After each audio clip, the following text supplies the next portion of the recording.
Good evening and welcome back to the Rory Talks Arsenal YouTube channel. Welcome back to the Arsenal Newsroom Live. We have got the Atletico Madrid preview. I hope you are all doing well. We are 3 points clear at the top of the Premier League.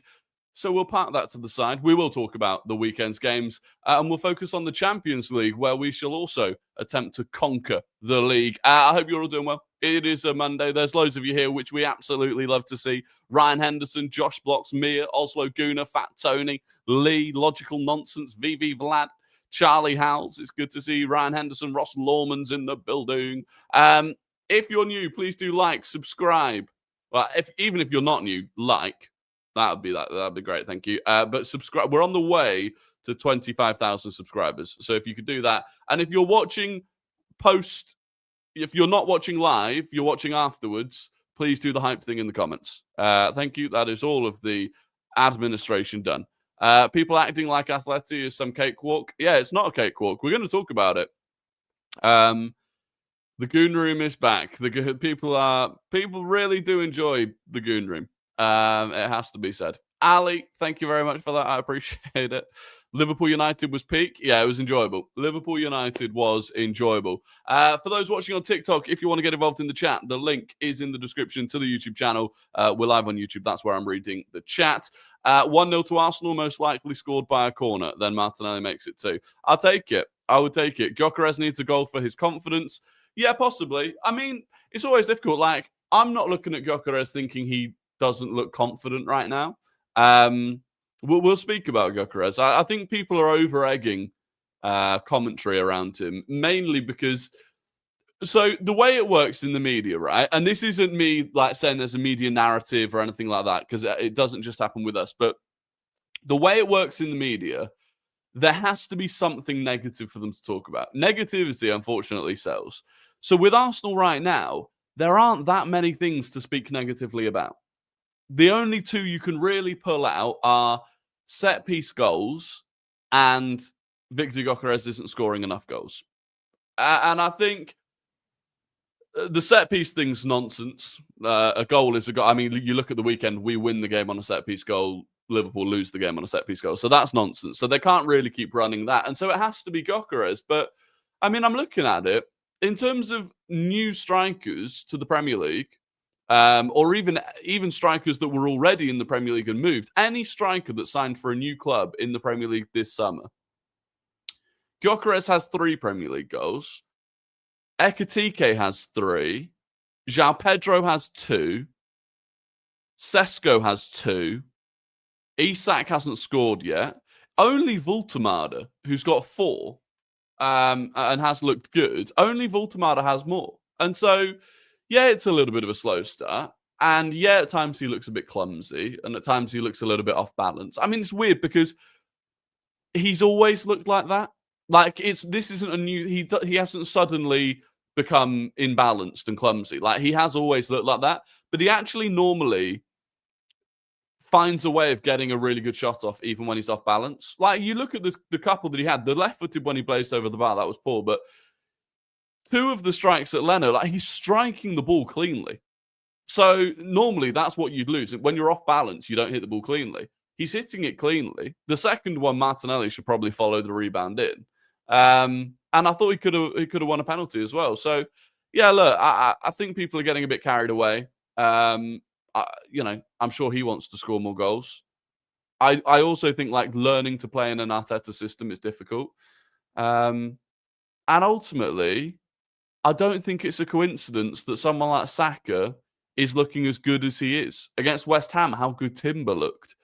A big part of that, I think, is because Gyokeres is occupying 2 centre-backs every game. And the only way that stops happening is if he continues to not score, teams start going, okay, well, maybe we don't need 2 centre-backs on Gyokeres. And as soon as they do that, he'll score. So, yeah, I think it's all good. He just didn't feel Arsenal. I'll rate him, but Hincapie was the Henry regen for us, not Isak. Yeah, look, I think Hincapie's looked excellent, to be fair. And, you know, if we had signed Hincapie, I'm sure he'd look excellent for us. But it is what it is. That Isak one-on-one, barely miss. That Isak one-on-one miss, barely mentioned. But Gyokeres shot straight at Leno from a tighter angle. It's all over the back pages. That's what I'm saying. That's what I'm saying. I'd argue Isak's was probably an easier opportunity. And in terms of things that I liked, that link up, by the way, between Saka and Gyokeres, Saka moving inside and then playing those passes into Gyokeres where he can then pin his centre back and turn, he's going to score goals and win penalties doing that. He's already scored 3, but people make out like he's never scored. Yeah, exactly. I do think, though, in terms of tomorrow night, it's like you go one of two. I mean, I don't think you can rest him, to be honest, as much as, yeah, he's played a lot of football so far this season. And he has to do a lot of running for Arsenal. I don't think you can rest him tomorrow, really. And again, like, Champions League, higher lines. I mean, people are expecting Atletico to play handball and classic Diego Simeone. Maybe they do, maybe they don't. But it would be nice for him to get a Champions League goal tomorrow night. And if it's not him up top, it's Marino. So, I think we've just got to play him. Do you think the embargo would be removed? It's a shame. There's so many tickets still on the exchange. Yeah, I think they probably will remove the embargo, yeah. Because they're like you said, there are so many tickets on the exchange. It's also because his goals came early. People are yapping up a storm. Yeah, exactly. And look, I get it. It's like, I don't know, what is it? Like 9? No, for Arsenal, it's what? 6 games without a goal? Is it 6 games without a goal for Arsenal? And 2 for... I can't remember, but it'll be fine. It'll be fine. Shows how good Kai actually is. Yeah, listen, they're gonna have a big old scrap for who's going to be starting striker, because Kai Havertz is going to come back. Kai Havertz now has the pressure with the German national team in a World Cup year where Woltemade is knocking on the door of starting for Germany. But it's good. It's good. That level of competition is good. And people forget as well, Kai Havertz costs more than Victor Gyokeres. Like, this idea that Gyokeres was going to come in and start every game and be the number 1 striker and Havertz was going to play second fiddle to him, I don't think that was ever the case. It's only happened because Havertz got injured. 7 games. Yeah, 7 games. Which, look, it's not ideal, but the goal will come. 6, 7 games. I still don't even know what this 6-7 thing is, but I saw that kid doing that thing when Anthony Taylor was at the VAR monitor. You're just thinking the game has gone. The game has gone. Kai would have 100% started at Anfield, Old Trafford and St James's Park. I agree, apart from the Old Trafford one, because he was available at Old Trafford, right? Unless they already knew that he had that knee problem, because I don't think the knee problem directly happened in that game. So maybe they already knew and that was why he was on the bench. But 100%, he'd have started at Anfield, he'd have started at St James's Park, and I think he'd have started at home against Man City as well. Do you go full strength team tomorrow? Pretty much, I think, yeah. We'll talk about tomorrow's game. We'll come back to the Premier League once we've done the Atleti preview. No real team news other than Arteta saying that Hincapie is available. Now, he said Hincapie was available for the Fulham game, and then he wasn't in the squad for the Fulham game. And I think I said on the post-match reaction video, it wouldn't surprise me if Hincapie basically had training sessions instead of playing, because he probably wasn't going to come on anyway. And Arteta basically confirmed that. He said he will be available. I think the Fulham game came a bit too early for him, so he had another 2 very good sessions, and now he's ready to go. So it'll still, I mean, he will be on the bench because you get the extended bench in the Champions League anyway. Whether or not he'll see minutes, I guess time will tell. I hope he does. I want to see Hincapie. I think it's a really exciting player. So yeah, hopefully he does. Outside of that, no team news for us. I think Atletico Madrid are pretty much full strength as well. If we go and look at the lineups, Arsenal haven't lost in 8 matches. Atletico Madrid haven't lost in 7 matches. Where's the line? Oh, there. Lineups. So our predicted lineup: Raya, White. I'm not convinced. I think it'll be Jody and Timber. Saliba, Gabriel, Miles Lewis-Skelly. I could see that happening. Marino, Zubimendi, Rice, Saka, Gyokeres, Martinelli. I don't see Eze not starting. I don't see Eze not starting. For me, I would be tempted with the Miles Lewis-Skelly one. Calafiori did 90 minutes, two lots of 90 minutes for Italy, and then 90 minutes against Fulham. And we got a big game against Palace at the weekend. So, yeah, I would probably do that. In the midfield, obviously you go Zubimendi, Rice. Would I go Marino? No, I'd probably go Eze again. I'd go Eze again. I'd go Rice, Zubimendi, Eze, and then I probably would go Martinelli, Gyokeres, Saka. I think that's what I would do. I don't think this will be the team for Atletico Madrid either. Obviously, Oblak, Llorente, Lenormand, Jimenez, Hanko. That's pretty standard for them. Simeone, Pacey, Gallagher, Koke, Barrios, Sorloth, Alvarez. I mean, Cardoso is the only potential injury that they've got. I don't know. Does Griezmann not start for them? I mean, who lined up for them in their most recent game? They beat Osasuna most recently. Who lined up? What was their lineup for this? So it was a back three of Lenormand, Jimenez, Hanko, Llorente, Gonzalez. Yeah, it was Griezmann up front with Alvarez. I don't know. It'll be interesting if they go. Do you reckon they'll go for a back five against us? Possibly. But we're both in good form. It will be a difficult game. You know, this was arguably the worst part of the draw for us because we got Atletico from pot 2 and they were probably the hardest team in pot 2 other than us. So yeah, this is an important game. Simeone versus Arteta. I dreamed of days like this. Yeah, I mean, everyone is assuming this is going to be a terrible game, right? Everyone's assuming it's just going to be... But this is because people don't really understand how Arsenal play. So everyone thinks it's going to be defence versus defence. In terms of the league, obviously, another win for us would be ideal. We've not conceded yet in the Champions League. The big thing is that Atletico Madrid are 10th. Play 2, 1-1, lost 1. They will be looking at picking up a point, I would expect. I'd imagine if they could get out of this with a point, they'd be pretty happy. We struggle against back fives. Yes and no. Sometimes it's not too bad, depending on who it is. Thoughts on us and Chelsea's 15-goal record? I don't think we'll beat it. I made a video about this. The thing with Chelsea's 15-goal record is, like, I don't know. It just seems unreasonable to beat it. It just seems unreasonable. And, you know, you can see 2 goals. You win a game 3-2. We beat Palace at the weekend 3-2, maybe. It's like, we could, because to beat that record, we need to score, we'd need to concede 11 more goals. We'd need to concede 11 goals in 30 games. I think it's very difficult. I think that's a genuinely unbeatable record. Yeah, I think so. No team will ever beat it. Yeah, I'd be very surprised. I would be very surprised. Just need to watch out. Yeah, people saying Alvarez is going to be... Yeah, Alvarez is their biggest threat. Obviously, like, Llorente scored twice against Liverpool, but he doesn't score that often normally. Simeone is a bit of a tricky winger. But other than that, yeah, look, we should be beating them. I still think on paper we should be beating them, as much as it will be a tough game.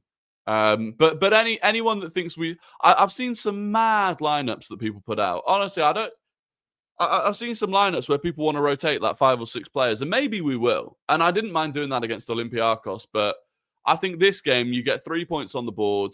You've got Slavia Prague next that we should win. Get it wrapped up as quickly as you can. At this point in time, I mean, I say we've not got many injuries. We've still got a few injuries, but relative to what we've been used to dealing with, I mean, you still think like Ødegaard, Havertz, Madueke. It is a kind of crazy list, but get the job done, get 3 points, move on to the next one. Get this done as quickly as possible. Get top 8 secured as quickly as possible. Atleti, 11 goals across 2 games in the Champions League, and people think it's going to be 0-0 or 1-0. Yeah, exactly. I can't even remember what their other game was. Oh, yeah, the 5-1 against Frankfurt, which was really impressive. And then obviously they lost narrowly to Liverpool. What do you make of that with Liverpool? Hard to know at this point because they've been hit and miss themselves. But no, it's not going to be an easy game. I think there will be goals in it. Can't wait for Noni to be back. Yeah, me neither. They were the best team in pot 2 with Arsenal by far. Yeah, exactly. What would your score prediction be? I am going to go 2-0. I honestly think the safest bet with Arsenal this season is to predict 2-0 in every game because it is our most common scoreline. And even against Fulham, it probably should have been 2-0. You know, that penalty, which I think should have stood, would have made it 2-0. Have you fixed your big up problem? Working on it. Obviously, tomorrow's a home. Well, tomorrow I'm actually doing something very different for tomorrow's game, which you will see later in the week. But yeah, no, there won't be a big upstream. There are never big upstreams for home games. What do we have to do to get into pot 1? We will probably be in pot 1 after this year, because it's based on your UEFA coefficient, which is based on a 4-year cycle, I think. So obviously the first 2 years of that we don't have a coefficient because we weren't in the Champions League. So or we were in the Europa League where you do still pick up points. But yeah, next year, assuming that we reach like quarterfinals minimum, we'll be in pot 1. It makes no difference though. It makes no difference what pot you're in. Because the new format of the champion, it used to make a difference, right? Because if you were pot 1, you wouldn't play against any other teams from pot 1.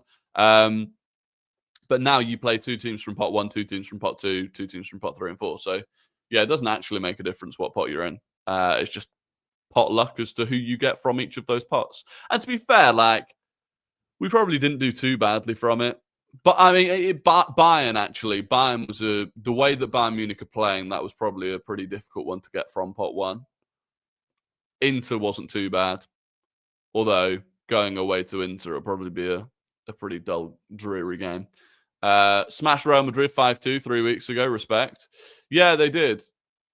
But then they've got a couple of draws that were pretty poor, so it's difficult. Are you afraid of City?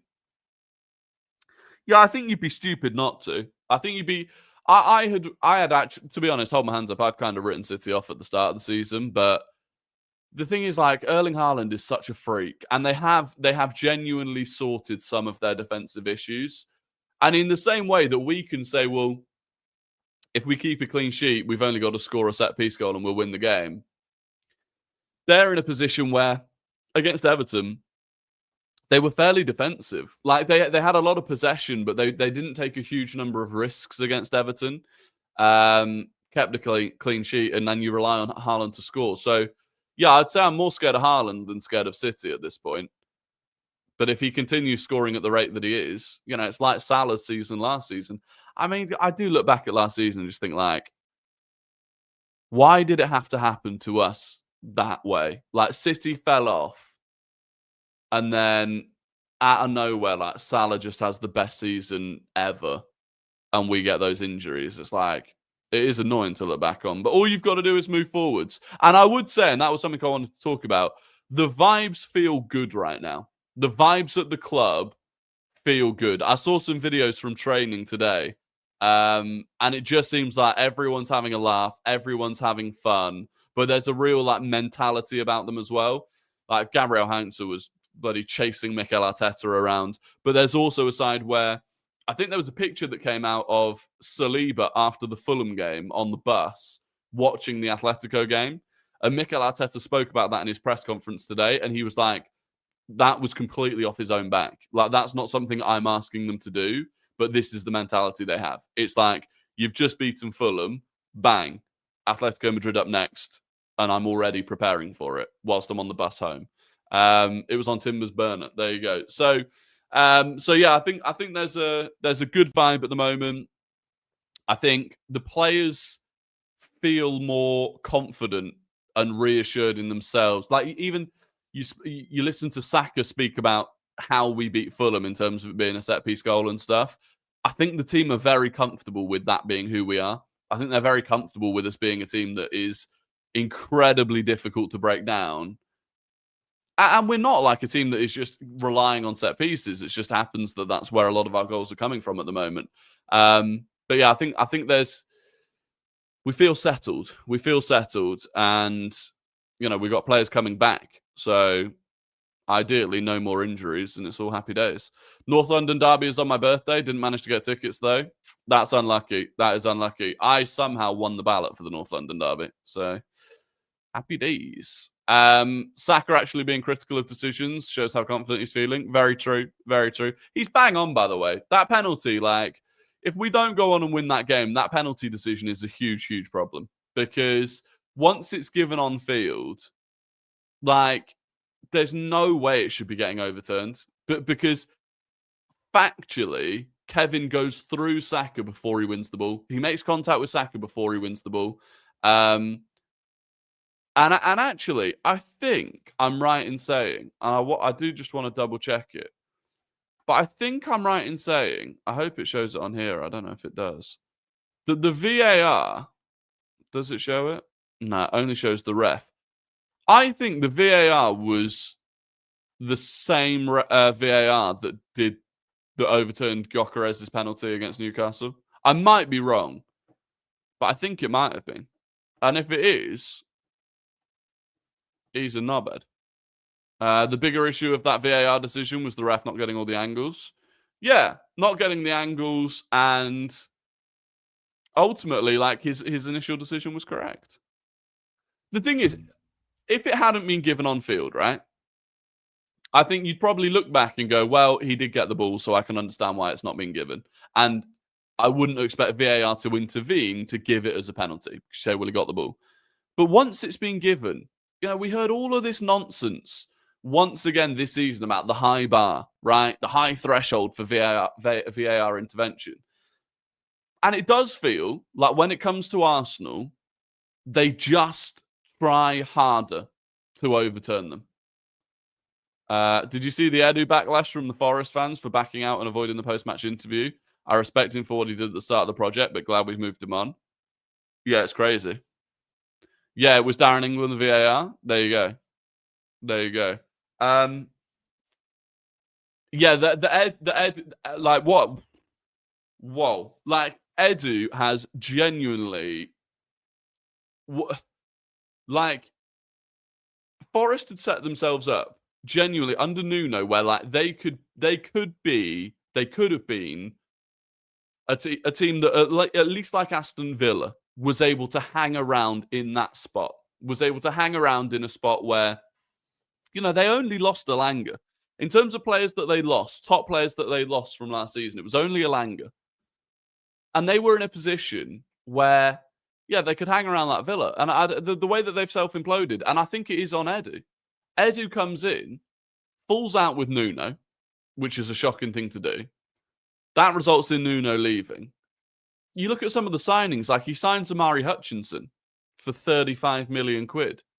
A player that he let go from Arsenal. I just think he's had an absolute stinker, to be honest with you. They basically reversed the reasons for the Gyokeres one. Ball before man, suddenly ignored for Saka's penalty. Yeah. It's nuts. It's nuts. Do you think those Yildiz links are legit? Would love him at the club? I don't think so. I haven't seen any Yildiz links where I thought that's legit. I would love him, like I've said. We spoke about him in the summer. The problem is, he's their star boy. He would cost a huge amount of money. And I don't think we've got a huge amount of money to spend. After the summer that we had, I would be very surprised if we signed anyone in January. Unless, we were completely forced with, multiple injuries in the same position. Is Zinchenko at Forest, or did I imagine that? No, yeah, Zinchenko's at Forest. He is. He's on loan, but he's not done particularly well. We're getting Semenyo next summer. I'm basing this off pure vibes. Maybe.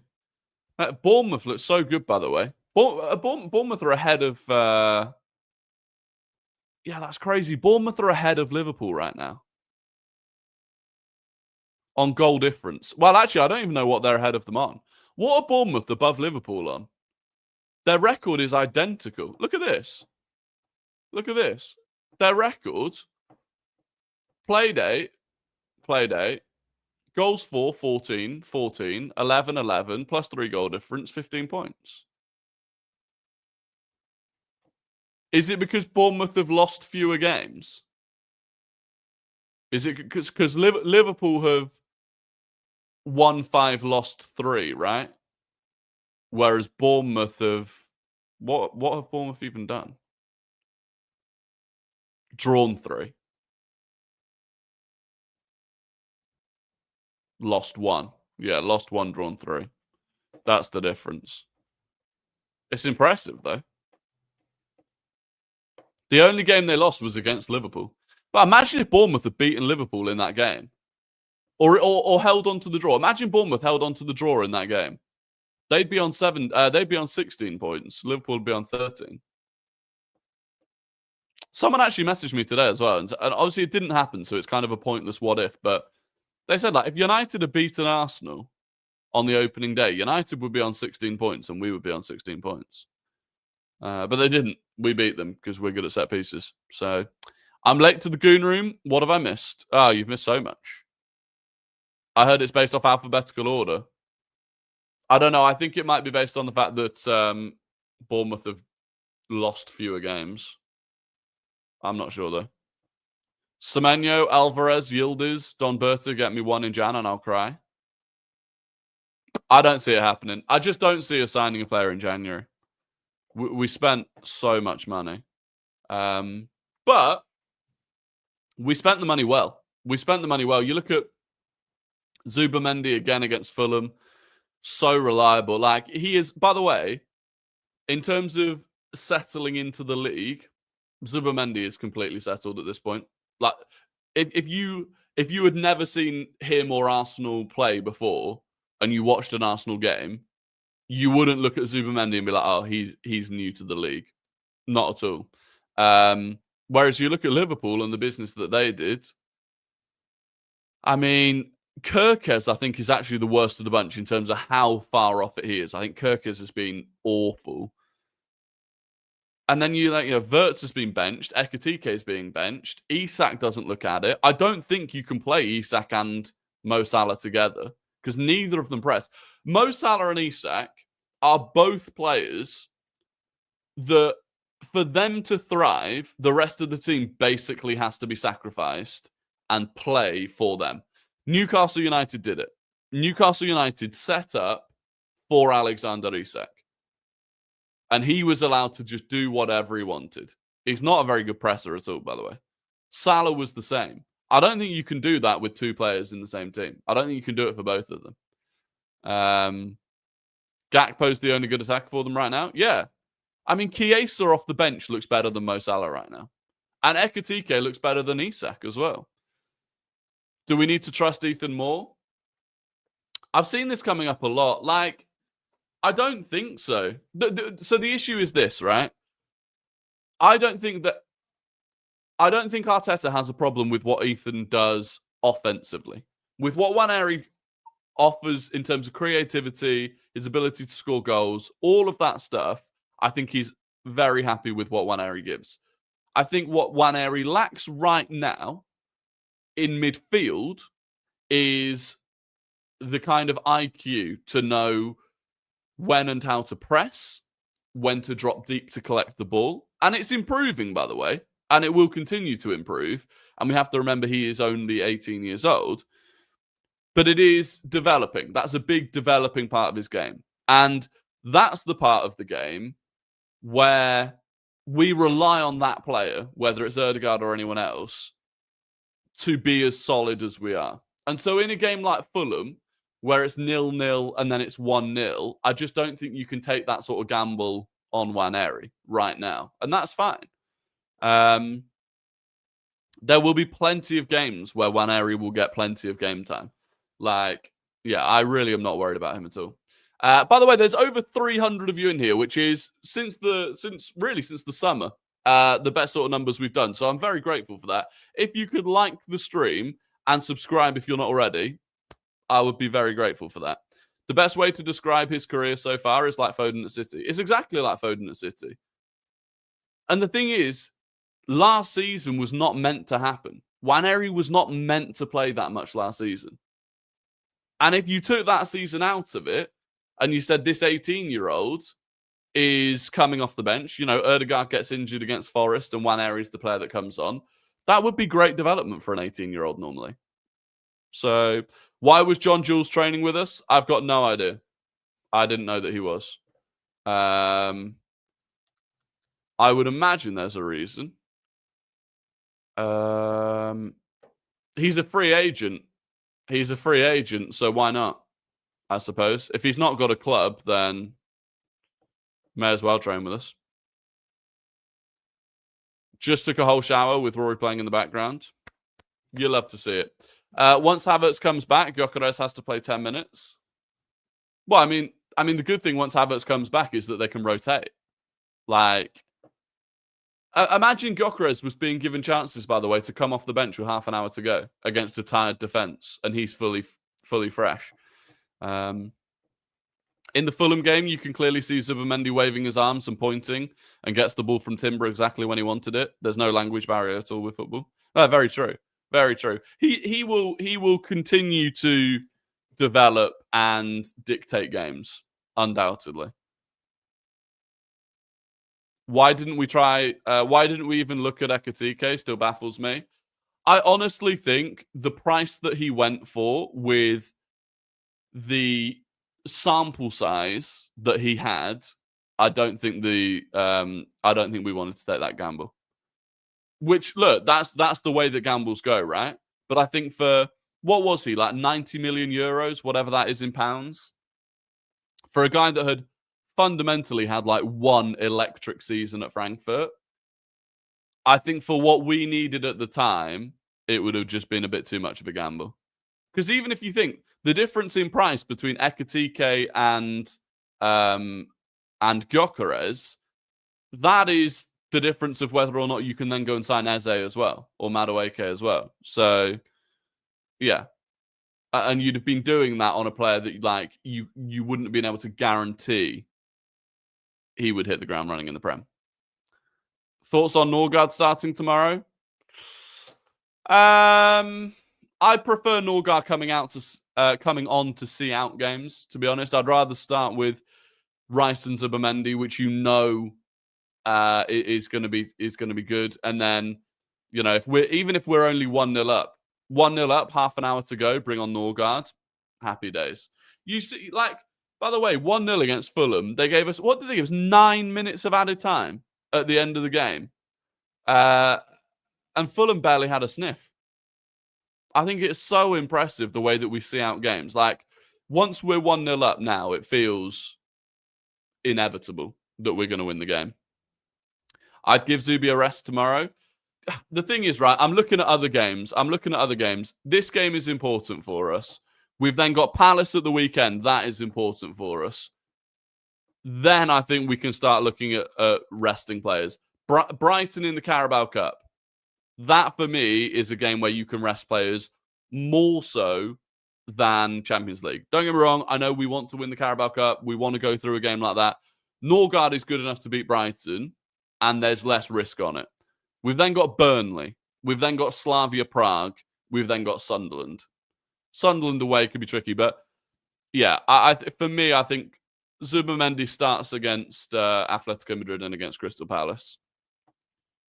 For me. Only criticism I have of Arteta is his usage of subs. Only 3 subs against Fulham. Most of his subs came on after 80 minutes. We need to utilize the incredible depth we are blessed with. I don't disagree, but I actually think Arteta's got a lot better with his subs so far this season. He generally speaking, he has made subs a lot earlier. When we've needed to turn the game around, he's made subs at half-time.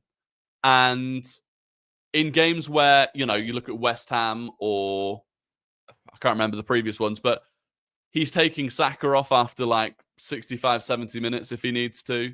I think the Fulham one, for example, that Fulham game, if the penalty stands and we go 2-0 up, I think he makes the substitutions a lot earlier But the thing is, he's got to think as well of the fact that if he makes a sub on 80 minutes now, that player's going to play for 20 minutes.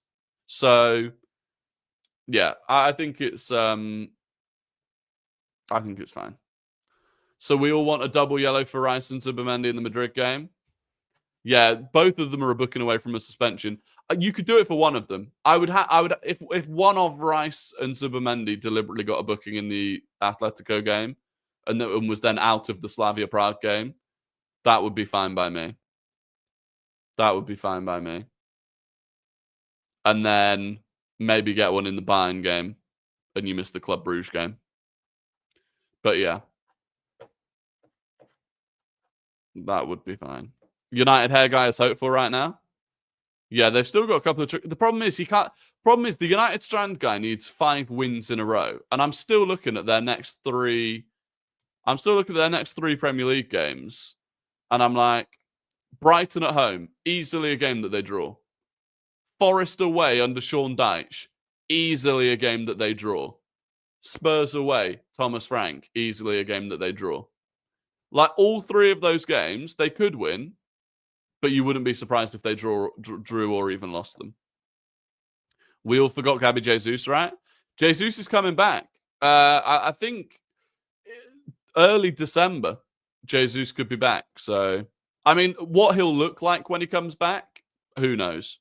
And how many minutes he ultimately ends up getting, who knows? But he's not that far away anymore. It's funny that this United team that beats Liverpool at Anfield after 9 years, that this is the one. Yeah, I know. No, I thought they were good, though, to be honest. I thought they set up well. I'd actually credit Ruben Amorim. Do you think we'll try and sell Jesus in January? Yeah, possibly. Possibly. The problem is, like, a lot of the time, he's not even going to get in the squad. Realistically, you know, again, we've done this before, but let's say, argument's sake, your front 3 is Saka, Gyokeres, Eze.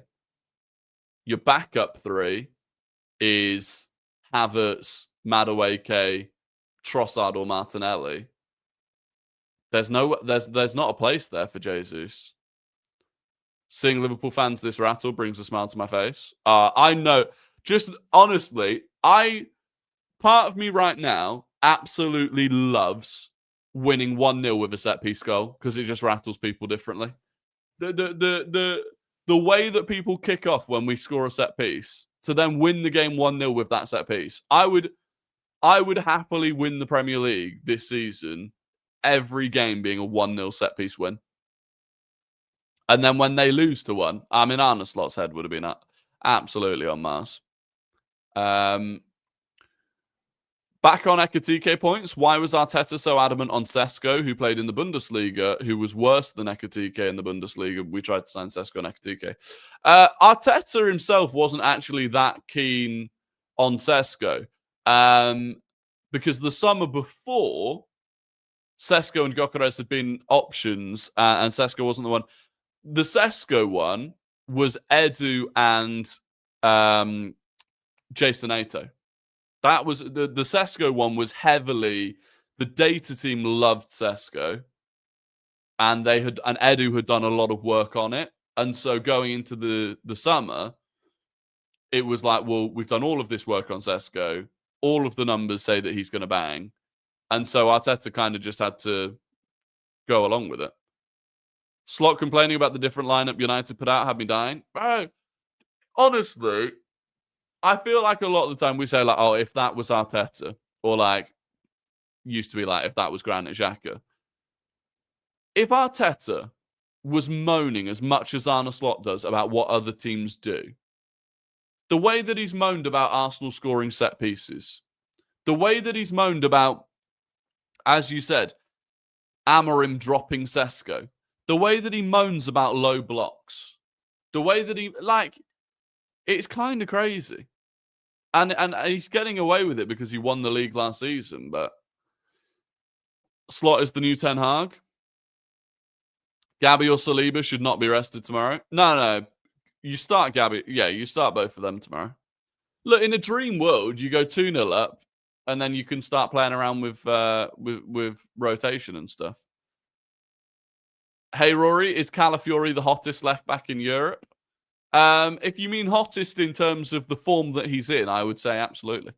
You know, he looks ridiculous. And the thing is, you know, I would start Miles Lewis-Skelly tomorrow because I think you can, and I think we need to look after Calafiori. But defensively, can you think of a time this season that he's really like had a lapse defensively? Because I don't think I can off the top of my head. We've only conceded 3 goals. And then what he offers going forwards, like crazy.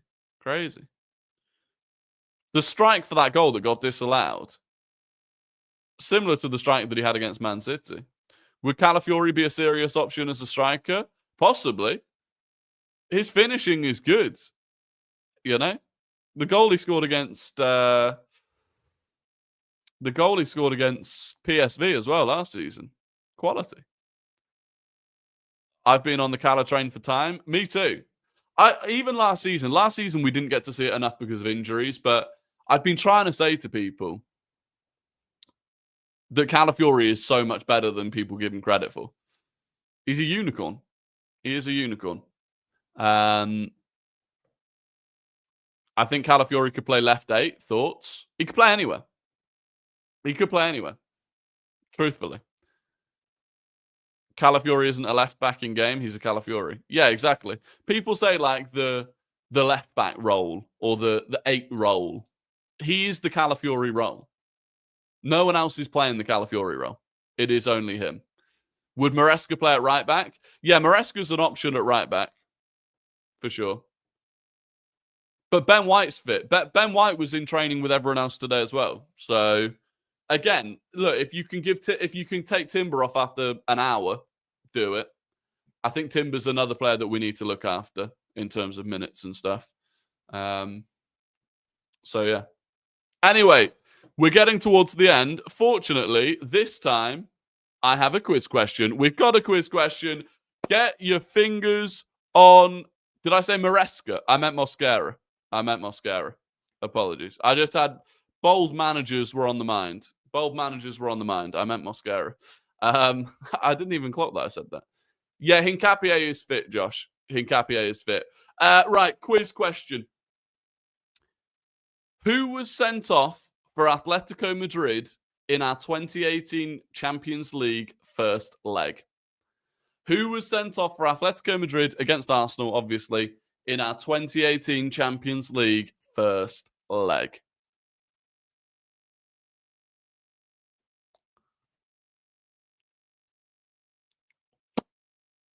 Well, I'll repeat the question for the people saying Granit Xhaka. Who was sent off for Atletico Madrid in our UCL first leg? There is a winner. Let me find it. And the winner is, and he spelt it correctly, which I thought autocorrect was going to absolutely hammer people with this one. So that is even more impressive. It's RH08, and it is indeed Vershalko. It was Vershalko. I reckon Bukayo Saka there has gone for Vershalko, and it's autocorrected to Versailles. So I'm going to give him second. Third, we have... Oh, yeah, he did. There you go. He corrected himself. Third, we have... Ethan Udall was third. Fourth was... I'll give it to DP. No, I'll give it to Jeff Bezos. He put valuation. He was probably trying. And DPV Footy, we will give fifth. There you go. People struggling with the spelling. Insane spelling knowledge. Yeah, RH08 spelt that. He was the first person to guess it, and he spelt it correctly first time.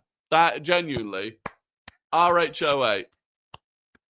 Very well done. Anyway, look, that is going to be the end of the stream. I massively appreciate you for watching. Please do like. Please do subscribe if you're not already. If you're watching on the watch along, whatever it is, watch back thingy, hype in the comments. And I'm going to be late back tomorrow from the thing that I'm doing for the Arsenal game. So there will be a match reaction. It might come out on Wednesday morning or Wednesday afternoon, if I'm completely honest. But other than that, we'll be back with normal content for the rest of the week. Enjoy your evenings. Enjoy your Monday evenings. We are top of the league. Hopefully, we get a good win tomorrow. Hopefully, we see a cheeky little Victor Gyokeres celebration. And other than that, I will catch you all on the next one. Until then, goodbye.